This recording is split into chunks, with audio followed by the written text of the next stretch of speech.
আমি বাংলাদেশ জাতীয় দল যুবদল ইউনিয়ন সভার যুবদল সংগঠন আহ্বায়ক।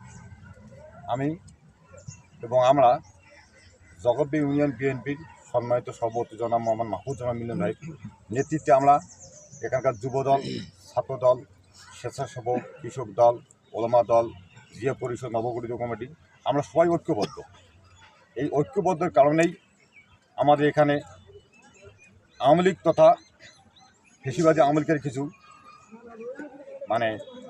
অপকর্ম লিপ্ত, তার সাথে আমাদের দলীয় কিছু বিশৃঙ্খলা সৃষ্টিকারী আমার নামে যে অভিযোগ এনেছে, সর্বত আমি এটা বলতে চাই, সেটা হলো ভিত্তিহীন এবং মিথ্যা। এর আগে হয়তো আপনারা দেখেছেন এবং শুনেছেন, হয়তো সংবাদ সম্মেলন করেছে আপনার ইউনিয়ন পরিষদ থেকেই, যে কম্বলের অভিযোগটা দিয়েছেন এখনও সেই কম্বলটি আপনারা জানতে পারবেন, আপনারা খোঁজ নেবেন। সেই কম্বলটি এখনও ইউনিয়ন পরিষদের গোডাউনে আপনারা সুরক্ষিত আছেন।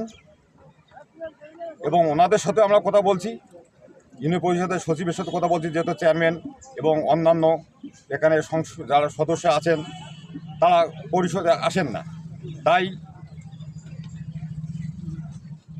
আমাদের পাটগ্রাম উপজেলার সম্মানিত আপনার ইউনো স্যার, ওনার নির্দেশ ক্রমে এখানে সবগুলো বিল পল্টন হয়। আমাদের দলীয়ভাবে আমরা কোনো হস্তক্ষেপ করি না। আমরা সাহায্য সহযোগিতা আমরা যতটুকু আমরা দলীয়ভাবেই করি। আমরা সরকারিভাবে এ যাবতা আমাদের কোনো ধরনের ওইভাবে আমাদের মাধ্যমে আসে না, সরকারিভাবে আসেই, যেহেতু আমাদের দল সরকার এখনও গঠন করে নেই। সেই সুবাদে আমি বলতে চাই, সেখানে আমাদের তো কোনো ফ্যাক্ট না, আমাদের কোনো বিষয় না। সেখানে ইউনিয়ন পরিষদ আসবে, সেটা ইউনিয়ন পরিষদ সচিব আসেন, ওখানে যে নেতৃত্ব তারাই দিবেন। এই কথাটাই শুধু ভিত্তিহীন। যে টিসিবির কথা বলেছেন, আপনারা এখানে দেখেছেন সবচেয়ে জগৎবী ইউনিয়ন এবং ইউনিয়ন পরিষদের যে আপনার টিসিবি বিতরণ হয়, এখানে আপনি সাধারণ মানুষের কাছে মতামত নেবেন, জানতে চাবেন, দেখবেন যে এখানে সবচেয়ে সুন্দর পরিবেশে মাহফুজুর মিলন ভাই নেতৃত্বে বিএনপির সম্মানিত সভাপতি, ওনার নেতৃত্বে আমরা সুন্দরভাবে আমরা বন্টনে আমরা অংশ পাই এবং আমরা যারা কার্ডধারী আছে আমরাও পাই, ইনশাল্লাহ আমরা উপভোগ করি।